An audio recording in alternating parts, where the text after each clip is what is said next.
రాశి సింహరాశి వారికి ఈ వారం చాలా అనుకూలంగా ఉంది. వృత్తి ఉద్యోగాలుగా మంచి పేరు ప్రఖ్యాతలు వస్తాయి. మీరు సాధించినటువంటి విజయాలు ఎక్కువగా ఉంటాయి. రావాల్సిన ధనం చేతికి అందుతుంది. పోయిన స్థిరాస్తులు చేతికి అందుకొస్తాయి. ఒక ఫ్లాట్ కానీ ప్లాట్ కానీ కొనుగోలు చేస్తారు. మునుపటి కంటే ఇబ్బందులు పడిన వారు కొంచెం సానుకూల పరిస్థితులు గోచరిస్తోంది. అష్టంలో శని బలంగా ఉన్నారు కాబట్టి ఏ పని చేసినా నిర్విరామంగా కష్టపడతారు. ఎటువంటి ఇబ్బంది లేని వాతావరణం కొంతవరకు నెలకొంటుంది. అలాగే వ్యాపారపరంగా మీరు చేసే ప్రయత్నాలు కలిసి వస్తాయి. మంచి అవకాశాలు వచ్చే విధంగా గోచరిస్తోంది. నూతన అవకాశాలని సద్వినియోగపరచుకోండి. చిన్న చిన్న ఇబ్బందులు ఏవైతే ఉన్నాయో కూడా అవి పక్కన పెట్టవచ్చు. అలాగే జీవిత భాగస్వామి సలహాలు సూచనలు చాలా వరకు కలిసి వస్తాయి. భాగస్వామి వ్యాపారాల్లో చిన్న వరకు ఇబ్బందులు ఉన్నా అవి సమస్యపోతాయి. ఏదైనా సరే భాగస్వామి వ్యాపారం కంటే సొంతంగా చేసుకునే వ్యాపారాలు కలిసి వస్తాయి. చిన్న చిన్న ఆటంకాలు ఉన్నా కూడా అవి పక్కన పెట్టి ముందుకు వెళ్ళండి.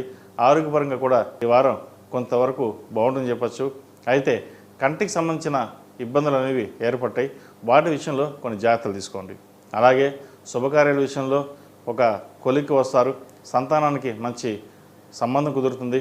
వివాహం ఘనంగా నిర్వహించాలని ప్రయత్నాలు చేస్తారు. రావాల్సిన సమయంలో ధనం కూడా చేతికి అందుతుంది. మంచి వివాహం చేయగలుగుతారు. అలాగే దైవ దర్శనాలు ఎక్కువగా చేస్తారు.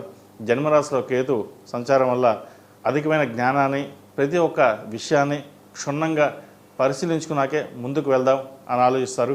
ఎందుకంటే మునుపటి వరకు ఇటు ఫ్రెండ్స్ కావచ్చు, బంధువులు కావచ్చు, ఎంతో సేవ చేసాం లేదా డబ్బు ఖర్చు పెట్టాం. ఇప్పుడైనా సరే మన పిల్లల కోసం, నా కోసం, మన కోసం ఉండాలనే ఆలోచన ఏర్పడుతుంది. ఎవరెన్ని చెప్పినా సరే వాడిని పక్కన పెట్టి సంతానం కోసం ఎక్కువగా శ్రమిస్తారు కూడా. అవి సంతానాభివృద్ధి చాలా బాగుంటుంది. ముఖ్యంగా మగ సంతానం ఉన్నవారికి మంచి అభివృద్ధిలోకి వస్తారు. ఏదైనా సరే ఒక విషయ వ్యవహారాలకు వచ్చినప్పుడు ఆచితూచి వ్యవహరించడం చెప్పదగిన సూచన. ధనం విషయంలో కూడా వచ్చిన ధనాన్ని సరైన మార్గంలో ఇన్వెస్ట్మెంట్ చేసినట్లయితే భవిష్యత్తు బాగుంటుంది. ఈ రాశిలో జన్మించిన విద్యార్థులకు ఈ వారం అనుకూలంగా ఉంది. అయితే వచ్చిన అవకాశాలు చేజారిపోయే అవకాశాలు కూడా లేకపోలేదు. విదేశాల్లో ఉన్నవారికి కొంతవరకు ఇబ్బందికరమైన వాతావరణం ఉంటుంది. రిటర్న్ వచ్చే అవకాశాలు కూడా లేకపోలేదు. వాటి విషయంలో జాగ్రత్త తీసుకోండి. అష్టం శని నడుస్తుంది కాబట్టి 8 శనివారాలు శనికి తైలాభిషేకం చేయడం, అలాగే శుక్రవారం నాడు అమ్మవారికి కుంకుమార్చన చేయడం చెప్పదగిన సూచన. ఈ రాశిలో నిర్మించిన స్త్రీలకు ఉద్యోగపరంగా, వ్యాపారపరంగా సానుకూల పరిస్థితులు ఉన్నప్పటికీ కొంత మానసికమైన ఒత్తిడి అనేది వీరికి ఏర్పడుతుంది. కష్టం తగిన ప్రతిఫలం తక్కువగా ఉందే అన్న బాధ ఏర్పడుతుంది. అయితే అష్టం శని కారణం చేత వచ్చిన అవకాశాలు వెళ్ళిపోయినా వ్యయంలో చంద్రుడు బాగున్నాడు కాబట్టి ఏదైనా ఒక పని తలుచుకుంటే అది నెరవేరుతుంది.